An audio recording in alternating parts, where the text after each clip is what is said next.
Andrea Doul, sa présence. Deuxième partie, près du Dieu de lumière, chapitre 11, aimer. Le fruit de l'esprit, c'est l'amour. Galates 5, 23. Lorsque nous habitions en plein Paris, un mendiant venait régulièrement s'installer sous nos fenêtres. De notre 5e étage, nous observions les allées et venues des passants toujours pressés et leurs réactions diverses nous intéressaient vivement. La plupart des gens défilaient sans prendre garde à ce pauvre homme que l'indifférence générale n'affectait guère. Il continuait de gratter son violon comme si les sous pleuvaient dans sa sébille. Cependant, de temps à autre, quelqu'un s'arrêtait brusquement après l'avoir dépassé de quelques pas. Il semblait réfléchir, hésitant, puis se décider à plonger la main dans la poche. Il en tirait une pièce qu'il considérait un instant avant de la jeter dans la boîte, sans même daigner tourner la tête. Satisfait de son geste, il se hâtait de repartir. Apparemment sensible à la misère d'autrui, il oubliait une chose essentielle, celle de regarder le mendiant, de lui adresser un mot de sympathie. Bref, de lui témoigner un peu d'intérêt. Peut-être ce généreux donateur était-il persuadé qu'il venait d'accomplir là une bonne œuvre et que ce beau geste d'amour lui revaudrait une meilleure place au ciel. Or, cet acte de générosité perdait beaucoup de sa valeur lorsqu'on le considérait du 5e étage, et le 5e étage n'est pas le ciel. C'était en définitive de la charité sans charité, un geste accompli simplement pour apaiser une conscience momentanément alertée ou pour mériter quelque grâce d'en haut. La vertu pratiquée sans amour n'est que du vice enrubanné. Aimer. Ce verbe tient beaucoup de place dans le Nouveau Testament. C'est un de ces détestables mots qui ont plus de valeur que de sens, qui chantent plus qu'ils ne parlent. Paul Valéry. L'apôtre Paul l'appellera le lien de la perfection, Colossiens 3,14, ou une voie par excellence, 1 Corinthiens 12, 31. Le terme d'amour est souvent sur nos lèvres, mais en connaissons-nous vraiment le contenu ? Qui veut en acquérir la vraie notion doit s'approcher du Seigneur et méditer sa parole dans un esprit d'obéissance. Près de lui, l'amertume, la rancœur ou la haine doivent déloger.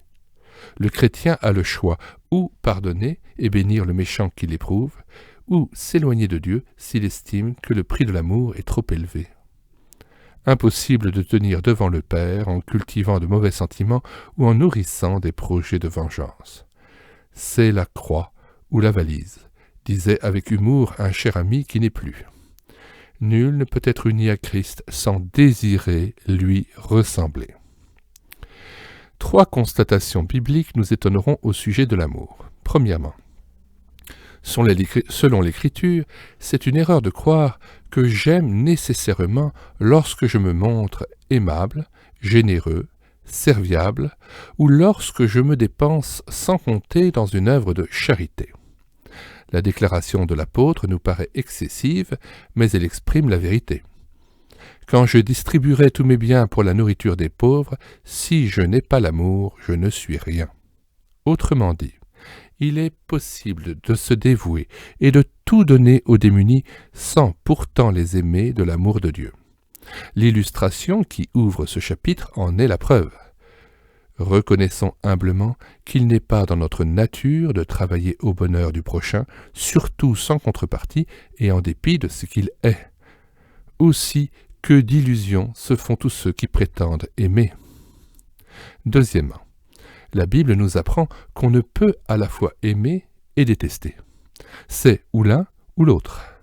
Un mari qui n'aime pas sa femme ne peut aimer ses enfants du véritable amour.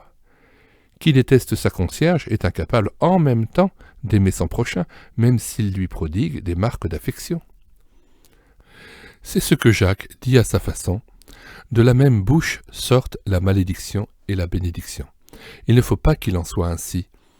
La source fait-elle jaillir par la même ouverture l'eau douce et l'eau amère ? De l'eau salée ne peut produire de l'eau douce. Chapitre 3, versets 9 à 12. De la haine ne peut jaillir l'amour. Ce devrait être clair. Si j'entretiens la rancœur, refuse de pardonner, vis égoïstement sans me préoccuper des autres, c'est que je n'ai pas d'amour. Quiconque veut aimer doit être purifié de ces choses. Il n'y a pas d'amour sans purification. Ce point est d'importance. C'est pourquoi, en m'approchant de Dieu, je m'expose à sa lumière et consens à ce qu'il sonde mon cœur pour le purifier, retenir la promesse de 1 Jean 1,7. Mais si nous marchons dans la lumière, comme il est lui-même dans la lumière, nous sommes mutuellement en communion, et le sang de Jésus son Fils nous purifie de tout péché. Troisièmement, enfin, l'Écriture nous rappelle que l'amour n'est pas une production de l'homme, une œuvre de la chair, mais un fruit de l'esprit, Galates 5, 22. Donc, nous ne possédons pas cette vertu, il faut l'acquérir ou plutôt la recevoir. Il appartient à Dieu de me la communiquer puisque je ne peux aimer que de son amour. Ma part est de vouloir fermement en être revêtu, Colossiens 3, 14. Suis-je conscient de manquer d'amour ? Ai-je réellement la volonté d'aimer comme il aime ? Il vaut la peine d'être fixé sur ces 2 points. Qu'est-ce qu'aimer selon le Seigneur ? Ce n'est pas faire l'amour, expression détestable, ni nécessairement faire la charité. Il y a telle charité qui ne procède pas de l'amour, comme nous l'avons signalé plus haut, 1 Corinthiens 13, 3. Ce n'est pas répondre à l'amour de l'autre, sauf lorsqu'il s'agit de Dieu. Si vous aimez ceux qui vous aiment, quelle récompense méritez-vous ?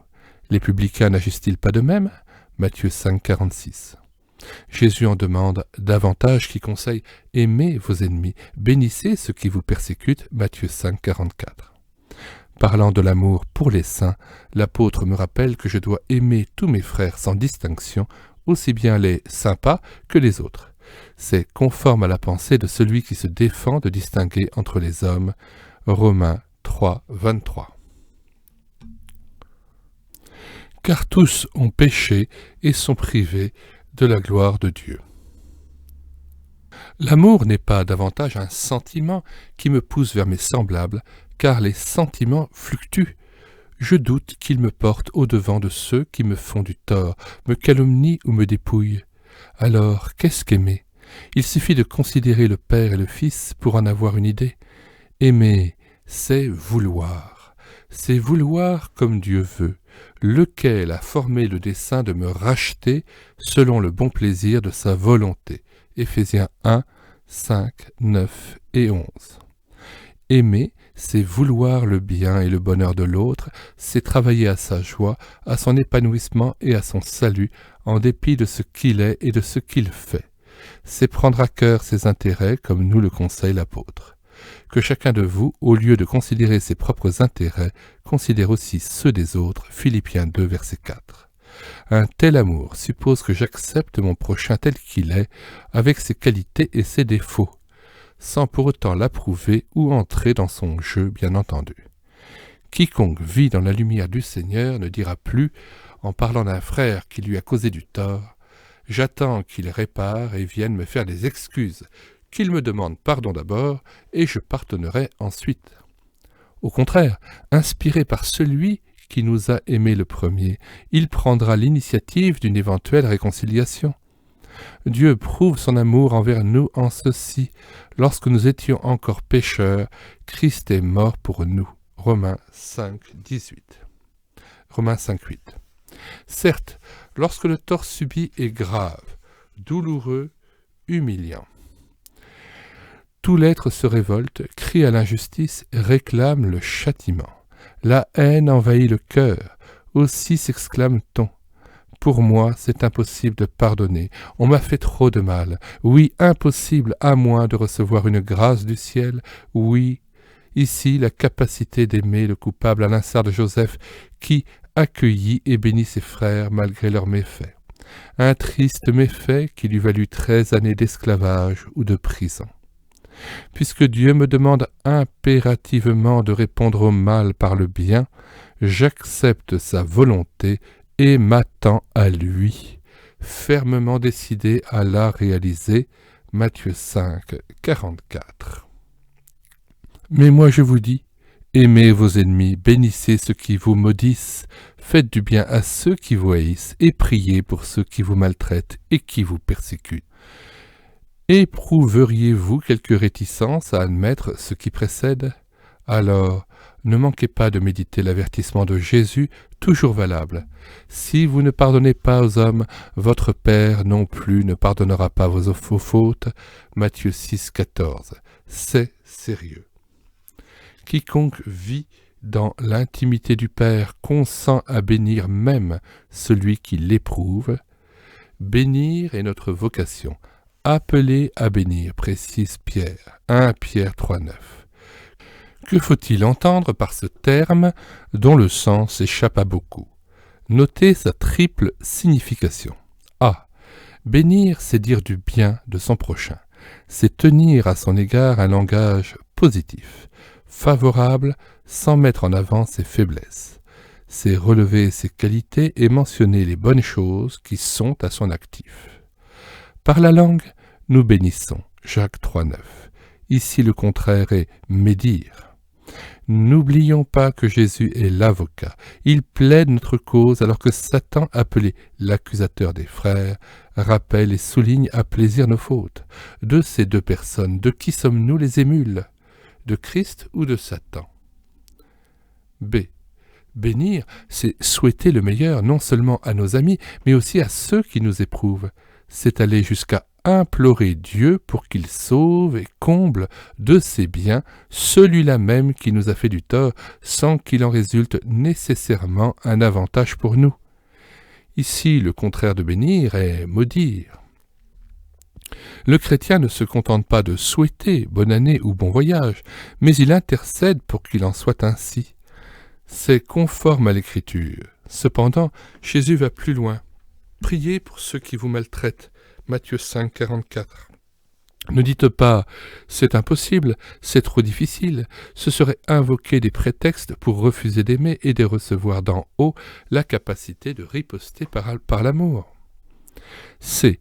Bénir, c'est enfin, et plus encore, passer aux actes en payant de sa personne. C'est travailler pratiquement au bien de l'autre, fût-il un persécuteur, et répondre ainsi à l'injonction du Fils de Dieu. Faites du bien à ceux qui vous haïssent. Matthieu 5, 44. Tel chrétien a-t-il mal parlé de moi ? Seigneur, par ta grâce, je veux l'aimer, aller vers lui, l'entourer, le réjouir, lui donner. Merci pour cet amour qui vient de toi.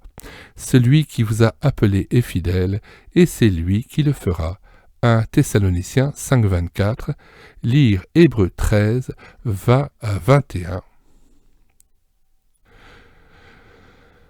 Que le Dieu de paix, qui a ramené d'entre les morts le grand pasteur des brebis par le sang d'une alliance éternelle, notre Seigneur Jésus, vous rende capable de toute bonne œuvre pour l'accomplissement de sa volonté, et fasse en vous ce qui lui est agréable, par Jésus-Christ, auquel soit la gloire, au siècle des siècles. Amen. Gloire à Dieu. Une fois de plus, Paul nous étonne. Il parle de l'amour comme d'un vêtement qu'il faut endosser. Par-dessus tout, revêtez-vous de l'amour, qui est le lien de la perfection. Colossiens 3, 14. Toutefois, comme il ne convient pas d'enfiler le vêtement neuf sans ôter d'abord le vieux, l'apôtre recommande au préalable à ses lecteurs de se dépouiller du vieil homme et de ses œuvres. Verset 9, en précisant « Renoncez à l'animosité, à la méchanceté, à la calomnie. » Verset 8. Donc, pas d'amour sans purification. En considérant de plus près le contexte, nous découvrons que l'amour est une personne puisque le même apôtre nous exhorte à revêtir Jésus. Romains 13, 14, à l'accueillir par la foi en lui donnant carte blanche sur notre vie. Question. Êtes-vous convaincu que, par nature, vous n'êtes pas porté à aimer, en particulier ceux qui vous éprouvent ? Avez-vous soif d'aimer selon Dieu, de son amour ? 2. Y a-t-il quelqu'un que vous détestez ? Vous a-t-on fait un grand tort dont le souvenir vous hante sans que vous parveniez à l'oublier ? Dans ce cas, êtes-vous résolu à pardonner et à bénir cette personne, sachant que Dieu vous en rendra capable ? 3. Avez-vous demandé à Dieu de purifier votre cœur de toute amertume ou rancœur? Pouvez-vous dire de telles personnes qui vous éprouvent « Je l'aime de l'amour du Seigneur »